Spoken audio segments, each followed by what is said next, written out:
Hello everyone, commerce अध्ययन में आज हम देखने वाले हैं management accounting and cost accounting. अगर आपका सेमेस्टर वाइज होता है तो जो मैनेजमेंट अकाउंटिंग है उसमें ये टॉपिक मिलेगा, और अगर ईयरली है तो कॉस्ट अकाउंटिंग जो है उसमें आपको ये बजटरी कंट्रोल जो सिस्टम है वो आपको वहाँ पर मिल जाता है। तो बजटरी कंट्रोल सिस्टम से रिलेटेड बहुत सारे वीडियोज़ चैनल पर मिल जाएंगे आपको, उसका लिंक आपको डिस्क्रिप्शन में मिल जाएगा प्लेलिस्ट का मैनेजमेंट अकाउंटिंग की। इस वीडियो में हम जो डिस्कस करने वाले हैं वो है essentials of an effective budgetary system. ठीक है, कि जो भी एक इफेक्टिव बजटरी सिस्टम होता है उसमें ऐसे क्या इंपॉर्टेंट एलिमेंट्स होते हैं, ठीक है, तत्व होते हैं, या ऐसी कौन सी आवश्यक चीज़ें हैं या बातें हैं जिसको फॉलो करके बेस्ट रिजल्ट अचीव किया जा सकता है। ठीक है, इस वीडियो में हम यही डिस्कस करेंगे, तो बने रहेगा वीडियो के साथ एंड तक।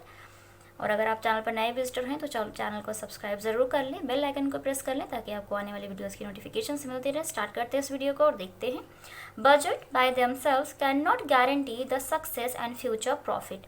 अगर हम बात करते हैं बजट की, बजट क्या होता है, ठीक है, कैसा होता है, इसके अपनी क्या इंपॉर्टेंस कैरेक्टरिस्टिक्स होती हैं, इन सभी पर हमने वीडियोस बनाया हुआ कि टाइप्स ऑफ बजट क्या है, मास्टर बजट क्या होता है, फंक्शनल बजट क्या होते हैं, उनके अपने क्या टाइप्स होते हैं। ठीक है, उन सभी का लिंक आपको डिस्क्रिप्शन बॉक्स में मिल जाएगा, तो उन सभी वीडियोस को आप आसानी से देख सकते हैं। बजट की बात करें तो हम ज़रूरी नहीं है कि अगर हमने एक अच्छा बजट प्रिपेयर कर लिया है तो वो इस बात की गारंटी आपको देगा कि जो भी आपने टारगेट रखा है, जो भी आपने लक्ष्य निर्धारित किया हुआ है उसमें आपको मतलब आप सफल होंगे या आप सक्सेस होंगे। ठीक है, फ्यूचर प्रॉफिट मिलेगा ही मिलेगा, ऐसा कुछ भी श्योर नहीं होता है। ठीक, क्योंकि बजट जो होता है वो सिर्फ कहीं ना कहीं एक ओवरव्यू होता है। जो भी आपके पास फंड है वो फंड कहाँ पर आप किस तरह से यूज़ करने वाले हैं, कहाँ पर कितने पैसे एक्सपेंस किया जाएगा, ठीक है, खर्चे होंगे, ये सारी चीज़ें तो ज़रूरी नहीं होता है। इसके लिए क्या होता है फिर, they should possesses some essentials to ensure best results। तो ऐसे केस में जो ये बजट होता है इसका मतलब होता है possesses का धारण करना। ठीक है, तो जो बजट होता है अपने अंदर ये समाहित किए होता है, धारण किए हुए होता है कुछ इंपॉर्टेंट पॉइंट्स, कुछ इंपॉर्टेंट एलिमेंट्स, तत्व, ऐसे तत्व जिनको अगर फॉलो किया जाता है तो वो कहीं ना कहीं इंश्योर हो जाता है, आप हो जाते हैं कि आपको आगे जा कर के बेस्ट रिजल्ट मिलेगा। ठीक है, उन पॉइंट्स को अभी हम डिस्कस करेंगे आगे। The following are the main essentials of effective budgetary system. ठीक है, तो चलिए देखते हैं कि वो मेन इसेंशियल्स या मेन इंपॉर्टेंट एलिमेंट्स क्या हैं एक इफेक्टिव बजटरी सिस्टम के। ठीक है, so first point is here support of top management. अगर हम बात करते हैं टॉप मैनेजमेंट की, हम सभी को पता है किसी भी एक इंस्टीट्यूशंस में, किसी भी बड़े बिजनेस ऑर्गेनाइजेशन में कई सारे मैनेजमेंट डिपार्टमेंट्स होते हैं। उसमें से जो टॉप मैनेजमेंट डिपार्टमेंट होता है, बजट कहीं ना कहीं जो बजट के इंपॉर्टेंट एलिमेंट्स हैं, जो ये आवश्यक बातें हैं, उसको सपोर्ट करती हैं। क्या करने के लिए, उनके टारगेट को अचीव करने के लिए, जो भी उन्होंने लक्ष्य निर्धारित किया है उसको प्राप्त करने में सपोर्ट करती हैं, सहायता प्रदान करती हैं। ठीक है, क्योंकि जो बजट है वो एक इसेंशियल पार्ट होता है टॉप मैनेजमेंट का। ठीक है, तो इसमें ये भी एक एलिमेंट शामिल है कि टॉप मैनेजमेंट का एक भाग होता है, इम्पॉर्टेंट पार्ट्स होता है। Efficient organisation. ठीक है, इफ़िशिएंट ऑर्गेनाइजेशन की बात करें यहाँ पर तो कुशल संगठनात्मक संरचना। ठीक है, किसी भी एक इंस्टीट्यूशंस की जो संगठन, जो उसका जो संगठन है चीज़ों के साथ, वो कैसे अपनी चीज़ों को ऑर्गेनाइज्ड वे में रखते हैं और फिर अपने गोल को अचीव करते हैं, उसको फॉलो करते हुए। ठीक है, अगर आपने बजट भी प्रिपेयर किया हुआ है तो उस बजट को कैसे आप ऑर्गेनाइज्ड कर रहे हैं, ठीक है, अपने फंड को कैसे ऑर्गेनाइज्ड करते हैं, अब अपने कामों को कैसे ऑर्गेनाइज्ड वे में रख करके चलते हैं। क्योंकि जब हर किसी भी चीज़ को हम ऑर्गेनाइज्ड वे में करते हैं तो उसकी सक्सेसफुल होने के चांसेस ज़्यादा होते हैं। ठीक है, तो एक अच्छा संगठन होना, चीज़ों के बीच में तालमेल बनाकर रखना बहुत इंपॉर्टेंट होता है। तो ये भी एक इम्पॉर्टेंट पॉइंट होना चाहिए किसका, बजट का। ठीक है, third point is sound forecasting. Sound forecasting का यहाँ पर मतलब आप सभी को मालूम है, बहुत बार ये फोरकास्टिंग हमने ये वर्ड सुना हुआ है। इसमें होता क्या है कि आप एस्टिमेशन करते हैं पहले से चीज़ों का। ठीक है, मीन्स पहले से ही हम तय करते हैं कि कहाँ पर कितना अमाउंट क्या होगा, तो कहीं ना कहीं छोटा छोटा सा हमें ये अंदाज़ा लग जाता है या हम भाप जाते हैं, जिसे आप बोलते हैं, एक आपको आवाज़ सुनाई दे देती है कि कहाँ पर कितना अमाउंट लगने वाला है, कैसा प्रोडक्शन का काम होगा, हमारा जो भी गोल है हमारा कैसे अचीव होगा। ठीक है, एक्यूरेट अकाउंटिंग सिस्टम की बात करें, जो भी अकाउंटिंग सिस्टम अपनाया जा रहे हैं एक ऑर्गेनाइजेशन में। ठीक है, बजट के रिगार्डिंग जो भी इंफॉर्मेशन है, जो भी डेटा उनके पास है वो क्या होने चाहिए, जो भी अकाउंटिंग का जो सिस्टम वो एक्यूरेट होना चाहिए, मीन्स शुद्ध होना चाहिए, ठीक है। And fifth point is complete and well devised cost accounting, ठीक है। अब अगर हम बात करते हैं कोई भी अकाउंटिंग है तो पहले तो वो कंप्लीट होनी चाहिए, ठीक है, ठीक, मीन्स कोई भी ऐसा ट्रांजैक्शन या कोई भी ऐसी इन्फॉर्मेशन नहीं होनी चाहिए जो मिस हो गई हो या छूट गई हो, ऐसा नहीं होना चाहिए। वेल डिवाइज्ड कॉस्ट अकाउंटिंग की आप अगर हम बात करें तो हम सभी को पता है जैसे कि मैनेजमेंट अकाउंटिंग है, कॉस्ट अकाउंटिंग है, जहाँ से इन्फॉर्मेशन ली जाती है, ठीक है, आपको अकाउंट्स प्रिपेयर करने के लिए, अकाउंटिंग सिस्टम को बेस्ट बनाने के लिए, तो वो क्या होना चाहिए, वो अच्छे से डिफाइन होनी चाहिए चीज़ें सारी, ठीक है। पहले तो कंप्लीट होना चाहिए, फिर वेल डिवाइज्ड होनी चाहिए। वेल डिवाइज्ड मीन्स कि कहाँ पर किसकी कितनी इंपॉर्टेंट है उसको उतनी इंपॉर्टेंस मिलनी चाहिए, ठीक है। डिवाइड करने का मतलब, डिवाइज्ड का मतलब है, क्योंकि अगर चीज़ें डिवाइज्ड होंगी तो आपको अगर वहाँ पर जो डेटा का कलेक्शन है करेक्ट है, ट्रू एंड फेयर है, तो आप आसानी से यूज़ कर पाएंगे, ठीक है। और वो जब कंप्लीट होंगी तभी वहाँ पे वो डेटा कंप्लीट तौर से हमें मिल पाएंगे और करेक्ट होंगे, तो इसका भी ध्यान रखना चाहिए। तो ये भी कहीं ना कहीं एक इम्पॉर्टेंट पॉइंट हो जाता है, इसेंशियल एलिमेंट्स हो जाते हैं किसके, बजटरी सिस्टम के, एक इफेक्टिव बजटरी सिस्टम के। Clearly defined business policies, business policies की बात करें तो कोई भी बिजनेस ऑर्गेनाइजेशन है, कोई भी इंस्टीट्यूशन है, तो वो अपने बिजनेस के रिगार्डिंग बहुत सी पॉलिसीज़, नीतियाँ बनाता है पहले से। तो जो भी उनकी नीतियाँ हैं, चाहे वो छोटी हो बड़ी हो, मार्केट के लिए उन्होंने बनाया हुआ है या फिर अपने इंटरनल ऑफिस के जो उनके शेयर होल्डर्स हैं या फिर जो उनके एम्प्लॉयज़ हैं, ठीक है, या ओनर्स हैं, जो भी पॉलिसीज़ बनी हुई हैं सॉरी, वो क्लियर होनी चाहिए, क्लियरली डिफाइन होनी चाहिए, स्पष्ट तरीके से उसका जो है विवरण दिया जाना चाहिए, उसको एक्सप्लेन किया जाना चाहिए कि क्या एक बिजनेस की पॉलिसीज़ हैं। Clear. Availability of statistical information की बात करें तो हमें ये भी मालूम है कि जितनी भी बिजनेस ऑर्गेनाइजेशंस होती हैं कुछ ना कुछ सांख्यिकी सूचनाएं भी अपने पास संग्रहित करके रखती हैं।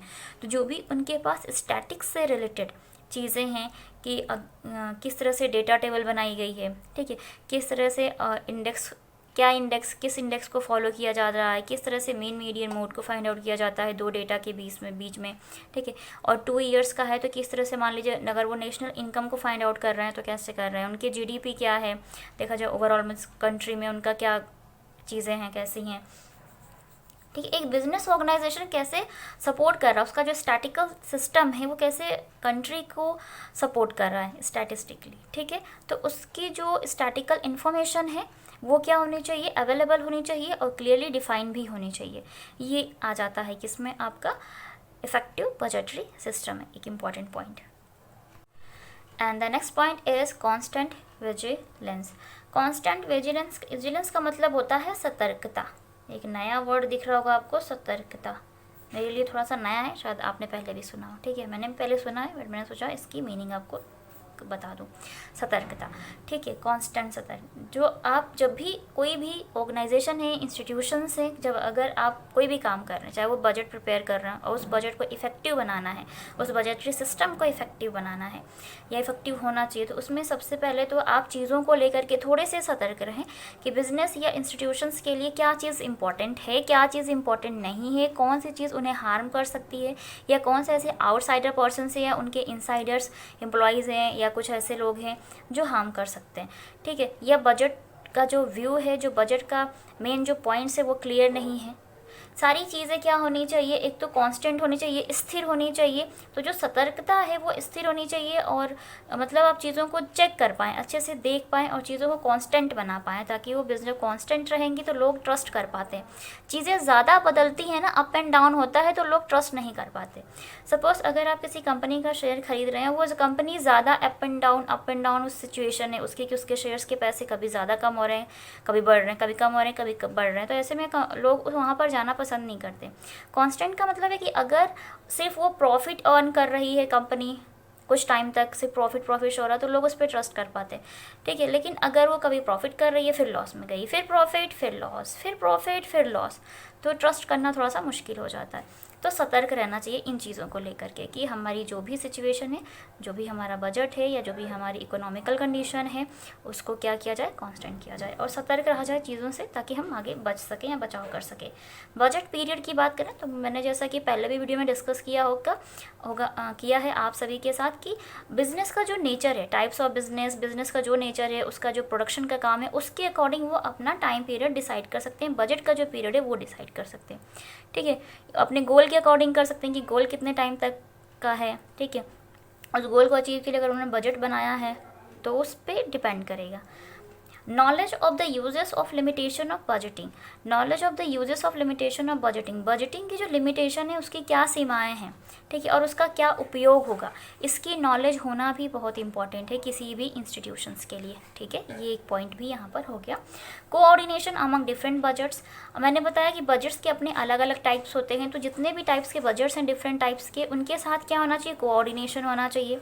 ठीक है, फ्लेक्सिबिलिटी की बात करें डिफरेंट बजट में, जैसे मास्टर बजट है, फंक्शनल बजट में कई सारे टाइप्स हो जाते हैं फंक्शनल बजट के, जैसे sales budget, purchase budget, production budget, expenditure budget, बहुत सारे बजट्स आ जाते हैं। इस पर भी वीडियो बन चुका है, आप ज़रूर देखिएगा।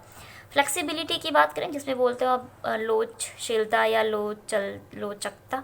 ठीक है, मीन्स जिसको फ्लेक्सिबल हो, ज़रूरत पड़ने पे उसको चेंज किया जा सके। तो बजटरी सिस्टम ऐसा होना चाहिए कि कुछ अगर ऐसे पॉइंट्स हैं जो इम्पोर्टेंट नहीं है या जिसमें चेंजेस करने की अगर ज़रूरत पड़ती है तो आसानी से उसमें बदलाव किया जा सके।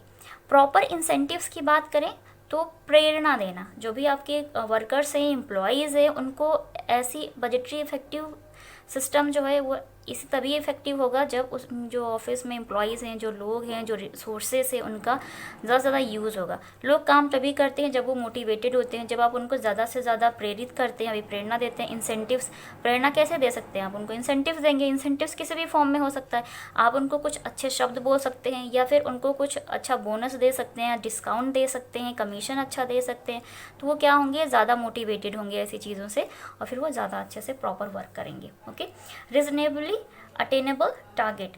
ठीक है, अटेनेबल का मतलब है यहाँ पे उचित प्राप्य।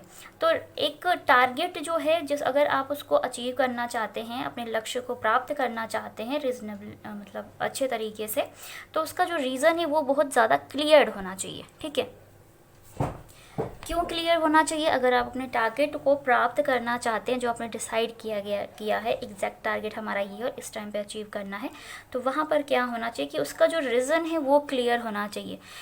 कोई भी अगर आप एग्ज़ाम भी देते हैं तो अगर आपको रीज़न क्लियर होता है तो आप उसको तब अचीव करने में, क्वालिफाई करने के लिए पूरा अपना एफर्ट लगाते हैं। तो रीज़न्स क्लियर होने चाहिए, ठीक है, उसके पीछे का जो भी हम काम कर रहे हैं। तो ये कुछ इंपॉर्टेंट पॉइंट्स है किससे रिलेटेड, इफ़ेक्टिव बजटरी सिस्टम से रिलेटेड, जो कि क्या है, इसेंशियल्स हैं, इसेंशियल्स बोल सकते हैं, essential elements of effective budgetary system बोल सकते हैं, कुछ भी बोल सकते हैं। और आप आसानी से इन पॉइंट्स को यूज़ करके अपना आंसर प्रिपेयर कर सकते हैं और एक अच्छा आंसर लिख सकते हैं इनको एक्सप्लेन करते हुए। मुझे यकीन है आपको ये सारे पॉइंट्स अच्छे से समझ में आ गए होंगे, और अगर मैं आपको अच्छे से समझा पाई हूँ तो कॉमेंट सेक्शन में कॉमेंट करके ज़रूर बताएं। ये भी बताएं मैं किन टॉपिक्स पर आपके लिए वीडियोज़ लेकर आऊँ। एंड ये वीडियो अच्छा लगा हो तो लाइक करें, फ्रेंड्स के साथ शेयर करें ताकि उनकी भी हेल्प हो जाए, और चैनल पर नए विजिटर हो तो चैनल को सब्सक्राइब कर लें, बेल आइकन को प्रेस कर लें ताकि आपको आने वाली वीडियोस की नोटिफिकेशंस मिलती रहें। ज़्यादा इन्फॉर्मेशन के लिए, अपने डाउट्स को क्लियर करने के लिए आप मुझे इंस्टाग्राम पेज पर भी फॉलो कर सकते हैं। आज की वीडियो में इतना ही, मिलते हैं नेक्स्ट वीडियो में, तब तक के लिए take care and thank you so much for watching this video.